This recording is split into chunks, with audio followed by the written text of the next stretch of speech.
La endocarditis infecciosa siempre ha sido un reto diagnóstico. Miren ustedes, desde el año 1885, Sir William Osler la definió. En esos tiempos ya era un problema de diagnóstico esto. Esto en el tiempo desafortunadamente no ha cambiado, ¿no? Siguiente, por favor. La mortalidad hospitalaria de esta enfermedad es altísima. Hay algunas series que reportan hasta 45%. Acaba de salir hace poco una guía europea donde dice que la mortalidad hospitalaria todavía sigue siendo cercana al 30%, incluso con los aumentos tecnológicos que existen. Siguiente, por favor.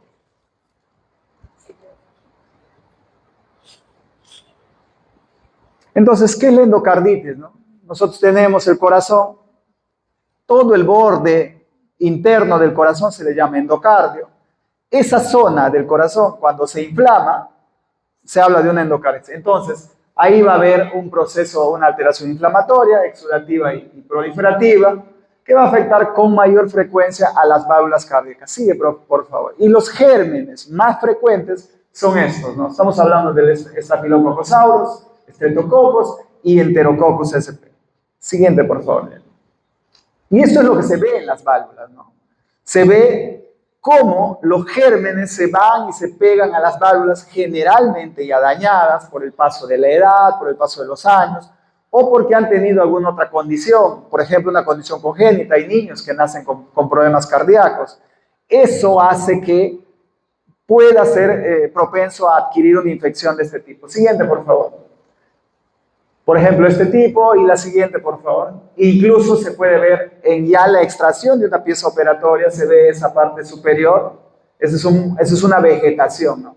Ahí se han acumulado gérmenes que han terminado destruyendo la válvula y como consecuencia pues ha tenido que ser cambiada, ¿no? Siguiente, por favor. Entonces, hay varias formas de clasificar. Sigue, por favor. Hay para clasificar de acuerdo. Ustedes habrán visto, habrán escuchado algunas personas que tienen válvulas protésicas, les han operado del corazón, o por cardiopatía congénita, o porque la válvula ya estaba dañada. Entonces, estos pacientes tienen una manera de clasificarse, ¿no? No es lo mismo tener una endocarditis en un paciente con una válvula normal versus un paciente con una válvula protésica. Tampoco es lo mismo adquirir una infección de este tipo en el área ambulatoria, por así decirlo, versus adquirirlo pues, en el área hospitalaria, donde los gérmenes son gérmenes más agresivos y la mortalidad es mucho más alta. Siguiente, por favor. Entonces, se habla de una endocarditis activa cuando el proceso está vivo, por así decirlo, el paciente está febril, está con malestar. Siguiente, por favor, se habla de recaídas y se habla de recidivas. El paciente recae cuando antes de los 6 meses vuelve a hacer endocarditis después del tratamiento y recidiva en este caso cuando pasa de ese tiempo. Siguiente, por favor. Miren ustedes, ¿en quién vamos a pensar que puede tener endocarditis? ¿Ya? ¿En quién vamos a pensar? Y en base a esta lámina les cuento un caso. Hace unos meses nosotros tuvimos un paciente que se dializaba en enfermedad renal crónica, en diálisis, que hacía fiebre. Señor, fiebre, ¿cada cuántos días? Cada 2 días, doctor. Baja de peso, fiebre. Fiebre, fiebre, fiebre. Se dializa y tenía fiebre. Entonces, algo tiene que estar pasando, ¿no? Algo está pasando en ese paciente. Lo hospitalizamos por la fiebre y nos encontramos con esta sorpresa. Siguiente, por favor. Entonces, miren ustedes, ¿en qué paciente yo debo sospechar que puede tener una endocarditis? En los pacientes, como ustedes pueden ver ahí, que tienen sepsis, que tienen fiebre de origen desconocido, no saben, ¿no? O sea, está haciendo fiebre y no saben por qué la fiebre. Hay que buscarle una causa de fiebre. Y tiene factores de riesgo. Un paciente que viene haciendo fiebre de manera continua, con factores de riesgo, mucho ojo. Siguiente, por favor. Siguiente. Hay que echarle un ojo a este paciente. Algo está pasando. Algo. Tiene sepsis. Tiene una fiebre que se está manteniendo en el tiempo. y tiene factor de riesgo, este paciente puede estar frente a una endocarditis. Siguiente, por favor. Mucho ojo con eso. Entonces, ¿cuáles son los pacientes con factores de riesgo, ¿no? ¿En qué paciente yo debería de pensar en una endocarditis? No está complicado eso en realidad. Yo he tenido una endocarditis antes, tengo una válvula protésica, me han hecho un procedimiento, me han cambiado una válvula, tengo una cardiopatía congénita, he nacido con eso y estoy haciendo fiebre, he hecho sepsis. O miren ustedes, factores de riesgo no cardíacos. Tengo un catéter central, que es muy frecuente en el hospital. Doctor, me dializo. Un paciente que está haciendo fiebre y fiebre y fiebre, hace sepsis, se dializa, hay que pensar que puede estar en el contexto de una endocarditis. Entonces, fiebre persistente, sepsis, factores de riesgo, como lo que ustedes ven acá, hay que mirar bien esto y probablemente estemos frente a una endocarditis. Ya, siguiente, por favor. Y ahí resalto algo, ¿no? Y es importante que estemos acá todos y puedan llevarse este mensaje, ¿no? Los procedimientos dentales. Los procedimientos dentales. Acá todos hemos ido a hacernos al menos una profilaxis o una curación dental. Todos, creo yo. Entonces, hace poco yo le preguntaba a un estudiante, ¿cómo hacen la profilaxis dentaria a tus pacientes que tienen problemas cardíacos? Le preguntaba yo. Ella me mira, no, todo le hacemos con su flúor y todo eso. No, le digo, ¿cómo hacer la profilaxis para evitar que ese procedimiento, que parece sencillo, simple, libre de complicaciones, pueda terminar generando una complicación mayor? Sigue, por favor. Entonces, mira lo que pasa acá, sigue. Yo tengo algo en el corazón, algo pasa en mi corazón. Tengo una válvula que está ya deteriorada por el paso de los años, tengo una cardiopatía congénita, tengo una válvula que me han cambiado, tengo un catéter colocado dentro del corazón, me han puesto un dispositivo, un marcapaso, ahora que se ve con frecuencia esto, con el crecimiento de la tecnología en el Perú también. Yo tengo esto, además, maniobras que provocan bacteriemia, drogas endovenosas, una herida, un procedimiento dental. Esto versus el otro lado, que yo tengo la condición, miren ustedes, alteración previa del corazón, flujo sanguíneo a gran velocidad, y en esa zona, alteración endotelial y depósitos de material fibrino plaquetario. En esa zona se forman caldos de cultivo. Y ahí se va a meterse los gérmenes que no son muy virulentos, pero que sí les gusta crecer ahí. Se pegan y ahí van creciendo. Sigue, por favor. Entonces, esa parte donde está la lesión, ahí se va el germen, se pega y empieza a generar estas complicaciones. Manifestaciones de sepsis, mayor alteración de la estructura, daña la válvula, la perfora y te genera una insuficiencia cardíaca.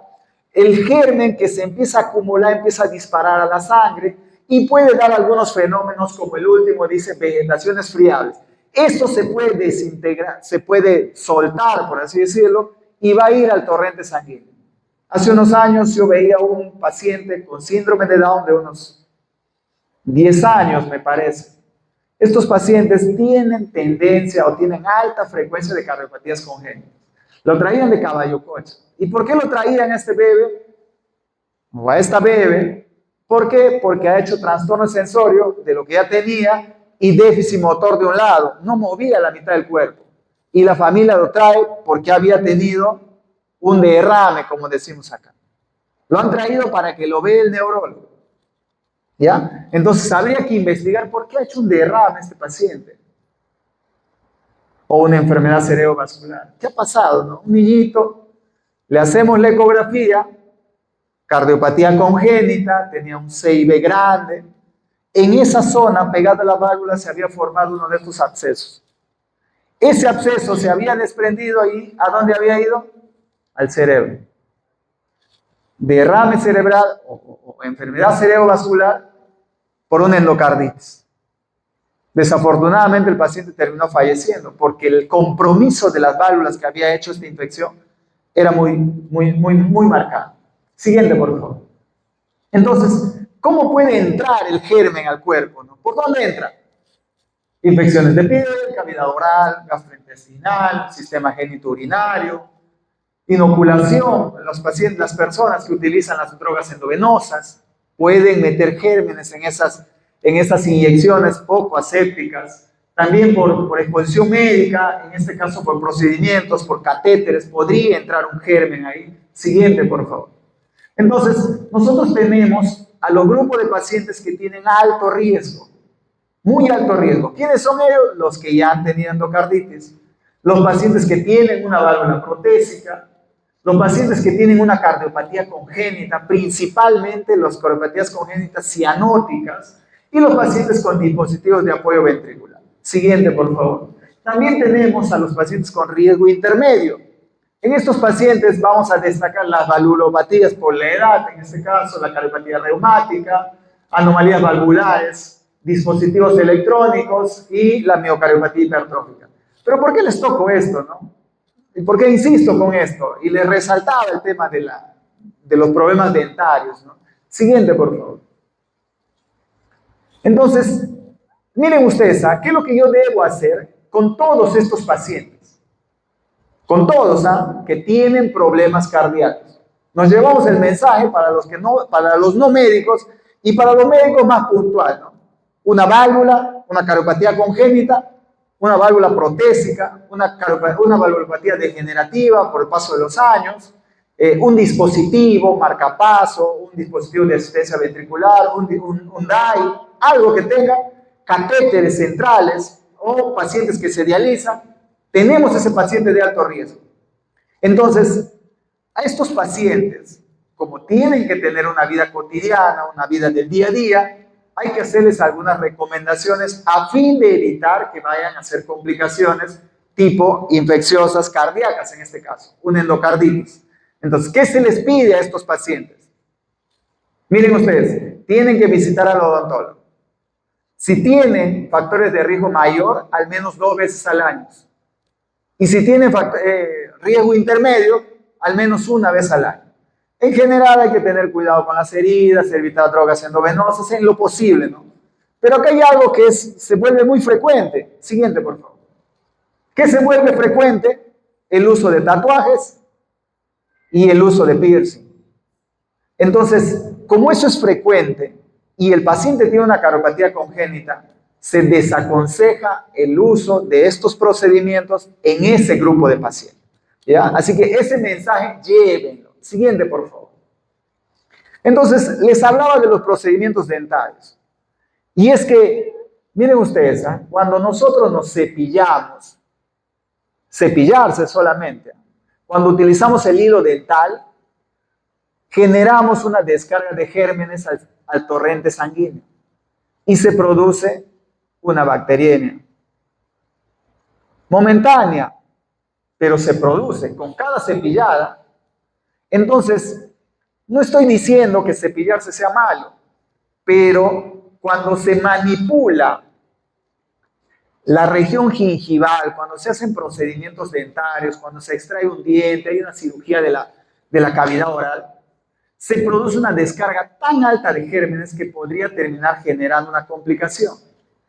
Y a eso era mi pregunta a la interna de odontología, y les preguntaba cómo hacen la profilaxis a los pacientes con patología cardíaca, porque ellos a todo el mundo les atienden igual, y acá hay varios médicos. Entonces, si un paciente con una cardiopatía de cualquier tipo, gracias, de cualquier tipo, se va a hacer un procedimiento dentario, una endodoncia, se va a extraer un diente, va a haber manipulación del área gingival, este paciente debe recibir profilaxis. Debe recibir. Y no estamos hablando de la profilaxis con flúor. Siguiente, por favor. Estamos hablando de que este paciente debe recibir antibióticos antes de realizarse el procedimiento. 30 minutos antes del procedimiento debe tomar, si no es alérgico a las penicilinas, 4 pastillitas de amoxicilina de 500.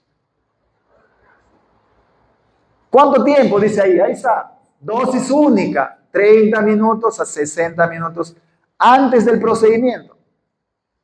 Porque la asociación entre procedimientos dentarios de este tipo y la presencia de endocarditis bacteriana es alta en los pacientes con factores de riesgo, que tienen alto riesgo, tienen una válvula dañada, tienen una válvula protésica, tienen un marcapaso, tienen una cariopatía congénita, o en fin, no saben bien. No, yo tengo un problema profiláctico. ¿Ya? Doctor, muchas pastillas, son 4 pastillas de amoxicilina. ¿Uno puedo tomar? Sí, acitromicina, una pastilla.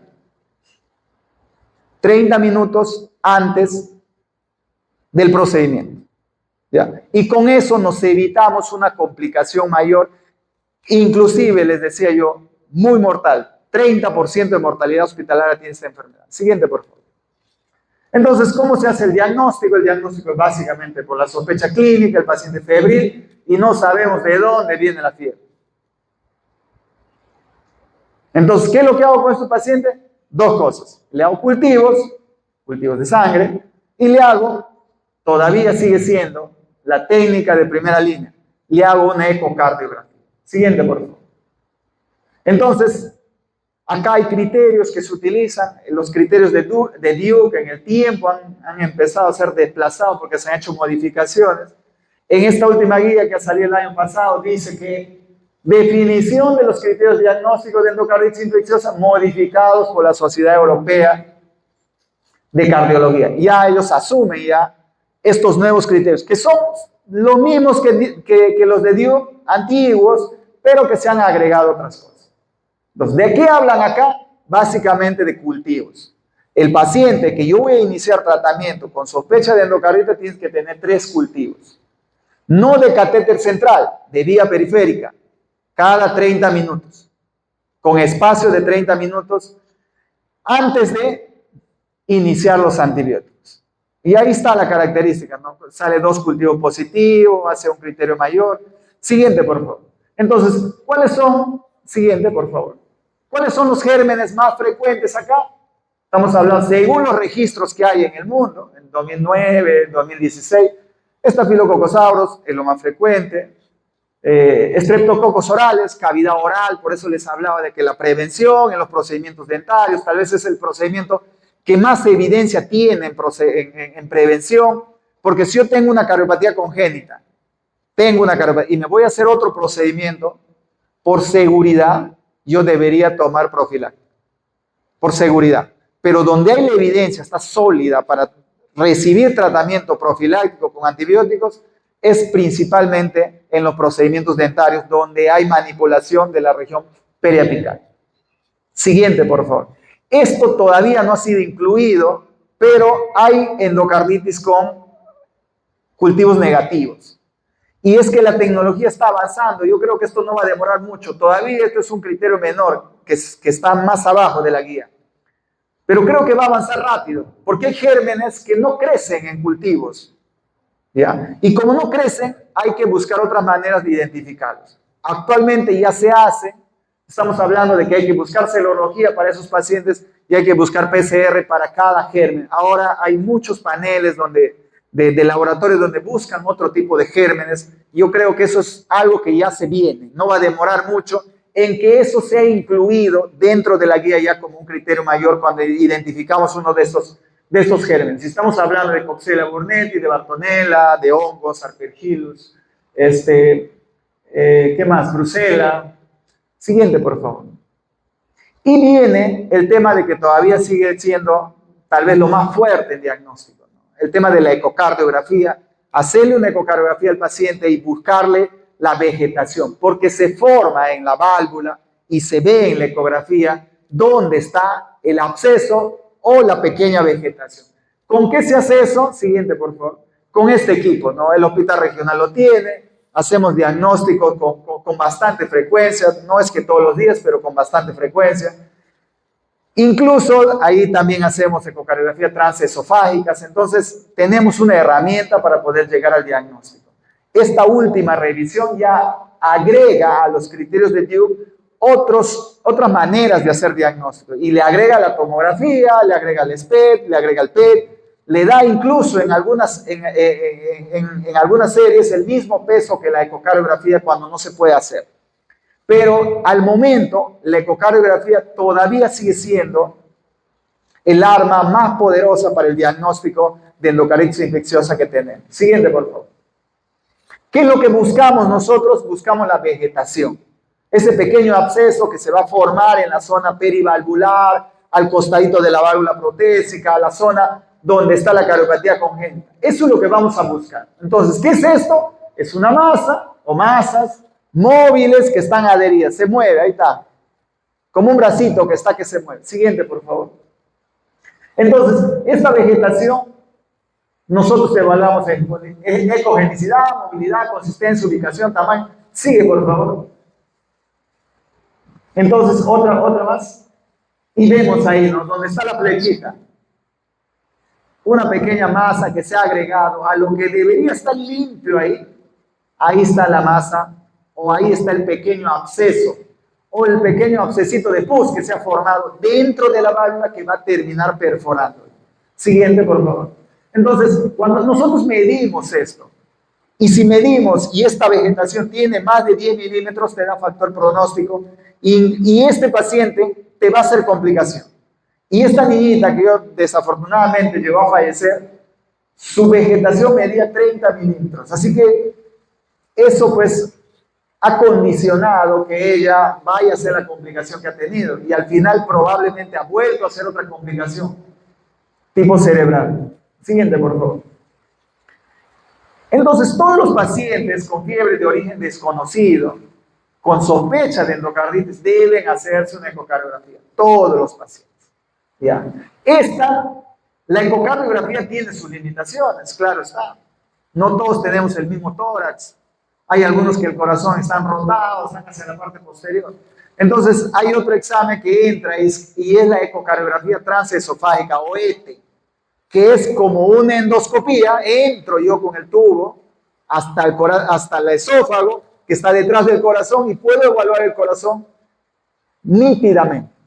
Entonces, los pacientes que tienen alta sospecha y la ecocardiografía transtorácica no es concluyente, deberían ir a este procedimiento. Les recalco, afortunadamente en el hospital regional tenemos esto y se está haciendo, ¿no?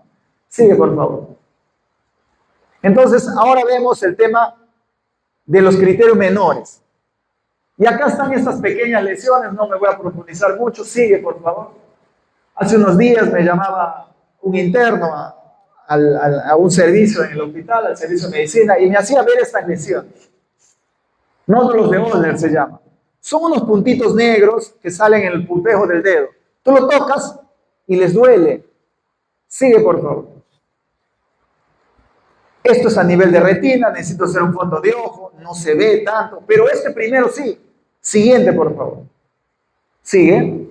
Esas lesiones en la mano, un paciente febril con esos puntitos negros en los dedos, o en las manos así medio como zonas de sangrado en los dedos, indoloro, llanitos. Siguiente, por favor. Y esas hemorragias que se ven en la conjuntiva nos puede hacer sospechar de una endocarditis infecciosa. El interno me llamaba por eso, ¿no? El paciente estaba febril, es un paciente que se dializa y tenía esto. Si empezamos a contar, hacía diagnóstico de endocarditis. Le hemos mandado a eco, debo confesar que le he perdido el rastro porque cada uno está en un área diferente, pero estos signos, al menos esa lesión de Hannaway, sí se veía muy, muy clara, y los nódulos de Osler también, que son pequeños inmunocomplejos que se forman en el cuerpo. Sigue, por favor. Entonces, ¿cómo hago el diagnóstico? 2 criterios mayores, un criterio mayor y al menos 3 menores, o 5 criterios menores. Pero les recalco, lo más fuerte para hacer diagnóstico de endocarditis en este momento, acá en Iquitos, en el hospital regional, la ecocardiografía. Ya. Nuestro sistema de cultivo todavía sigue siendo frágil, por así decirlo. Frágil. Porque la mayor parte de los cultivos que mandamos salen negativos. Yo entiendo que debe ser un tema de técnica, un tema de otros procedimientos que ya se necesita implementar acá. No quiero cuestionar porque no conozco realmente cómo están trabajando en laboratorio. Siguiente, por favor. esta enfermedad va a generar complicaciones. La principal de ellos, insuficiencia cardíaca.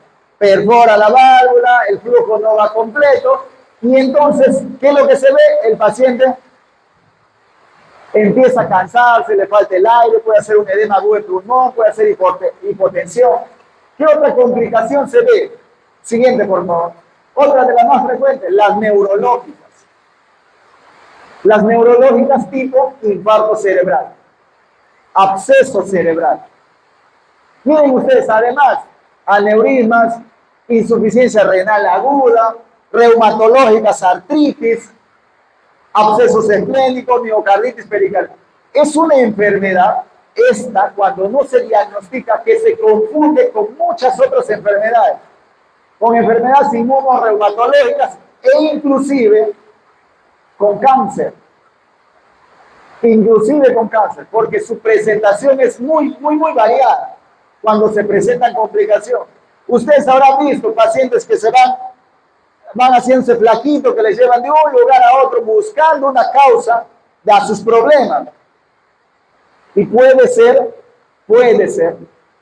porque si bien es cierto, la fiebre es lo más frecuente, no siempre está presente. Puede ser una endocarditis. Entonces, esos pacientes con baja de peso, que no le encuentran una causa a sus problemas, una ecocardiografía podría ayudar a aclarar el panorama. Siguiente, por favor. Miren ustedes, un absceso cerebral. Siguiente. Abscesos esplénicos. Siguiente.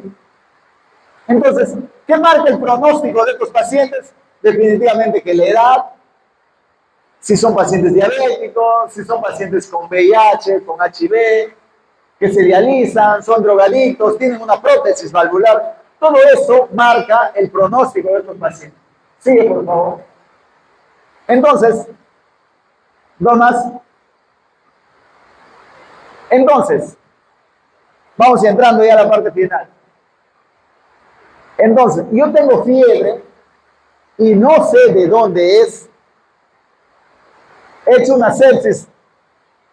El pulmón está limpio, la orina está limpia, pero tengo factores de riesgo. Tengo una válvula protésica, tengo una valvulopatía, una cardiopatía congénita, tengo un marcapaso, me dializo, tengo un catéter de alto flujo metido. Tengo factores de riesgo. Este paciente debe hacerse un hemocultivo y una ecocardiografía. Debe hacerse. Y mientras se va haciendo, este paciente debe irse ¿a qué? A tratamiento antibiótico empírico. Y con esto esperamos el resultado de los exámenes. Estamos esperando el resultado de los cultivos, porque con los cultivos vamos a definir el tratamiento que le vamos a dar. Entonces, yo hago y sigo la evolución. Si este paciente en la evolución presenta complicaciones, este paciente debería ir a conducta quirúrgica inclusive. Regreso al punto, la pequeña niña que falleció, 30 milímetros tenía su absceso o su vegetación. Ese absceso tenía indicación quirúrgica, debía de ser operada. Eso significa abrir el tórax, abrir el corazón, sacar el absceso, cerrar todo lo que se puede y antibiótico, para garantizar que este paciente pueda recuperarse y no haga otra complicación como la que ya había hecho. Entonces, pero algo quiero resaltar acá yo. Miren ustedes, uno más por favor. En el mundo, todo ya se manejan por equipos multidisciplinarios. Esta es una enfermedad bastante compleja en diagnóstico. Los pacientes que tienen fiebre prolongada, ¿a quién le buscan? ¿Al cardiólogo? Y el último en buscarse es un cardiólogo. ¿A quién buscan? Al geriatra, al internista, al infectólogo. A ellos les buscan. Ese paciente que está bajando de peso. ¿A quién le buscan? Al cardiólogo. No lo buscan al cardiólogo. Entonces, esta enfermedad compleja, debería ser manejado por equipos donde yo pueda ver la parte de diagnóstico, hacer el seguimiento ecocardiográfico y clínico y ver y decidir en qué momento este paciente deja de ser un paciente de manejo antibiótico puro a ser un paciente de manejo quirúrgico, porque necesita también. Entonces acá debe haber un equipo, un clínico, un infectólogo, un cardiólogo, un especialista en imágenes, quién sabe, un microbiólogo, un cirujano cardiovascular, el que va a entrar a la cirugía. O sea, todo debería manejarse así. Pero ahorita todavía se está manejando de acuerdo a quién lo capta o quién le hace el diagnóstico. El infectólogo por su lado, el cardiólogo por su lado, todo el mundo por su lado. Y ya deberíamos empezar a pensar que estas enfermedades complejas como tal deben ser manejadas en equipos, y por eso resalto esa parte. Entonces, el tratamiento es principalmente médico, es una infección, y las infecciones, ¿qué necesitan? Antibióticos, pues, ¿no? Antibióticos. Siguiente, por favor. Entonces, el tratamiento antibiótico va a depender mucho de qué tipo de válvula es la que está afectada. Si es una válvula normal, conozco a la mayor parte de los pacientes que tienen válvula protésica, acá no hay ninguna. Si es una válvula normal, el tratamiento va entre 2 semanas a 4 semanas. Pero si es una válvula protésica, me han cambiado la válvula aórtica, doctor, o la válvula mitral, y hago una endocarditis, el tratamiento es mínimo 6 semanas de antibiótico. Y nosotros hemos tenido pacientes hospitalizados 6 semanas. Doctor, ¿cuándo se va a ir? Ya quiere irse. Yo les pregunto, ¿quién tolera o aguanta, como decimos acá, 6 semanas de hospitalización? Complicado, ¿verdad? Complicado. Entonces, el tratamiento de esta enfermedad es larga. Es muy larga y depende también del tipo de antibiótico que vas a usar, si has recibido antibióticos previos, qué tipo de válvula está comprometida, por qué has hecho la endocarditis. Siguiente, por favor. Entonces, ¿pero qué es lo que se hace? No pienso venir a hacer una charla acá sobre el manejo antibiótico en endocarditis. Pero a grosso modo, a manera general, cuando nosotros hacemos el diagnóstico y tenemos la sospecha de la endocarditis, tenemos que iniciar antibióticos. Antibióticos parenterales, antibióticos endovenosos, como queramos llamarlo. Básicamente orientado, siguiente por favor, a estos gérmenes. Estafilococos, estreptococos y enterococos. ¿Qué es lo más frecuente? Entonces, mi esquema de tratamiento tiene que incluir antibióticos que los cubran a los 3, porque no sé todavía qué germen le está generando la infección. Porque yo antes de darle el antibiótico, yo debería hacer el cultivo que me diga después qué germen es y cuál es su resistencia a los antibióticos que yo tengo. Entonces, pero inicialmente yo tengo que utilizar mi tratamiento empírico, que debe incluir ampicilina. Doctor, acá hay mucha resistencia a la ampicilina, me podría decir alguien por ahí. Desafortunadamente no tenemos datos nacionales y la mayor parte de los datos son datos europeos, ¿no? Como nosotros queremos ser europeos, siempre hablamos de las guías europeas, pero es lo que más se publica, pues. Entonces, ampicilina, ceftriaxona y gentamicina. 3 antibióticos. Yo creo que sí lo encontramos acá, no debería haber problemas. ¿Ya? Ahí están sus dosis pediátricas también. Esto es hasta que salgan los resultados de los cultivos.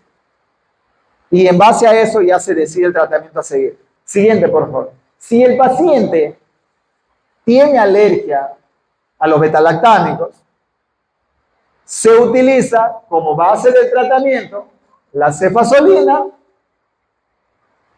o vancomicina con gentamicina. Ese paciente debe ir con ese esquema de tratamiento hasta que salgan los resultados de los cultivos. Y estamos hablando de todos los pacientes que tienen una válvula nativa, una válvula cualquiera que ha hecho una endocarditis, o los pacientes que han sido posoperados de cambio de válvula mayores de 1 año.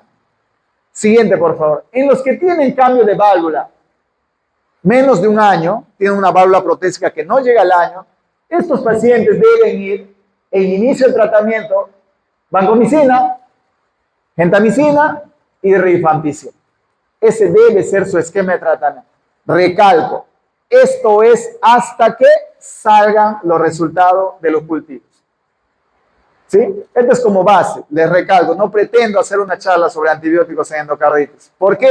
Porque incluso los que lo hacen en base a los cultivos y en base al tratamiento empírico. ¿Qué es esto? Sigue, por favor. Pero ¿qué nos trae esta guía última que ha salido? Les decía, ¿cuánto tiempo? Hace poco he tenido hospitalizado un paciente que se dializaba. Ha estado hospitalizado 2 meses por una endocarditis en un paciente con diálisis. ¿Qué nos trae esta guía de bonito en realidad? Y ahí pone tiempos de tratamiento. Hay una fase crítica y hay una fase de continuación. Los primeros 10 días del tratamiento es la fase crítica, donde se presenta la mayor cantidad de complicaciones. Entonces, en esa fase debemos de ser agresivos en el tratamiento. 10 días, ¿eh? Después de los 10 días viene la fase de continuación.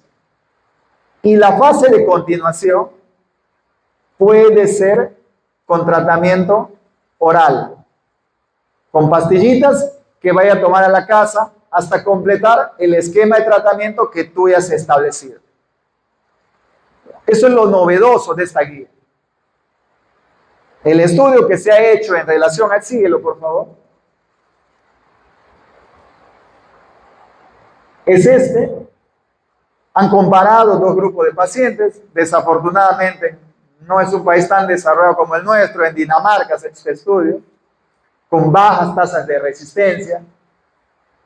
Han agarrado 2 grupos de pacientes estables ya luego del 10º día de tratamiento. Estaban con antibióticos, no había complicación. Les han hecho otra ecocardiografía transesofágica, han visto que la vegetación ha crecido, no hay una masa, no hay una válvula perforada, han visto que está estable, 10º día. Y han dicho, han agarrado la mitad, tratamiento endovenoso a la casa, tratamiento oral a la casa. Y los han seguido en el tiempo hasta 6 meses para ver si tienen complicaciones. Entonces, esto trae la guía, ¿no? Y el estudio ha sido para ver no inferioridad, para ver que darle antibióticos endovenosos versus orales no hay diferencias en mortalidad. Y se ha conseguido. Siguiente, por favor. Entonces, las curvas en ninguna parte se separan. Los dos han tenido una complicación, una que otra complicación por ahí, pero en general se mantienen, han permanecido juntos luego de 6 meses de seguimiento de estos pacientes. Entonces, a partir de eso, esto es del año 2019, esta guía ya adapta o incluye el tratamiento oral en la endocarditis infecciosa después del 10º día de tratamiento, siempre y cuando en la ETE no se encuentre complicaciones y el paciente esté evolucionando bien. Entonces, estamos hablando también que tenemos un cultivo que nos dice qué antibiótico hay que darle. Y con eso he manejado a mi paciente. Entonces, siguiente, por favor. Estos son los esquemas de tratamiento que se han utilizado, porque les recalco, acá ya hemos identificado al germen y sabemos qué vamos a tratar. 10 días antibióticos endovenosos, los siguientes hasta completar el tratamiento, orales. Podríamos completar las 4 semanas, 3 semanas, orales. ¿Y qué antibióticos conocemos por ahí? Amoxicilina, rifampicina. En las dosis, estas son las dosis que se han utilizado en este estudio y que les ha ido muy bien. ¿Qué otros conocemos por ahí? Amoxicilina, moxifloxacino, creo que también hay acá. ¿Qué más tenemos por ahí? Linezolid, no sé si hay en oral acá, no soy infectólogo en realidad. Pero dicloxacilina, ácido fucídico, no sé si hay oral acá, el ácido fucídico, he visto en crema. Pero estos son los antibióticos que se han utilizado para el tratamiento de la endocarditis infecciosa después del 10º día, estables ya en la casa. Entonces, se está dando un paso más a ese tedioso tiempo de hospitalización que habían antes, reemplazándolos con medicamentos orales que se ha demostrado que van muy bien. Siguiente, por favor. Por último, los pacientes que tienen complicaciones, algunos de ellos van a ir a cirugía. Tienen que operarse. Tienen una válvula que está perforada, están en shock cardiogénico. El antibiótico no va a resolver el caso al sonar del dedo, va a demorarse. Entonces, ¿qué es lo que se tiene que hacer? Corregir el tema mecánico de manera urgente. En este caso, incluso en forma de emergencia. Si un paciente por una endocarditis hace un shock cardiogénico, debe operarse ese mismo día. Pero si solamente tiene la vegetación muy grande o tiene una complicación que puede esperar, se puede diferir 24, 48 horas que se estabilice el paciente para que pueda ser operado. Pero vean ustedes, el tratamiento es básicamente antibióticos de la mano con una conducta expectante por la posibilidad de una cirugía cardíaca. Entonces, esto no es un manejo del infectólogo, esto no es un manejo del cardiólogo, no es un manejo del cirujano cardiovascular, es un manejo multidisciplinario, ¿ya? Que tiene que ser abordado por diferentes frentes. Y por último, decirles y recalcarles, ¿no? Si tienen pacientes con cardiopatías congénitas, con conocida cardiopatía, una válvula que tiene seguimiento, le han cambiado una válvula, ha sido operado de un procedimiento por una cardiopatía congénita, antes de hacerse un procedimiento dentario, antes de ponerse un piercing, aconsejen, porque pueden exponerse a una complicación de estas que su mortalidad, les recalco, es altísima. Siguiente, por favor. Muchas gracias.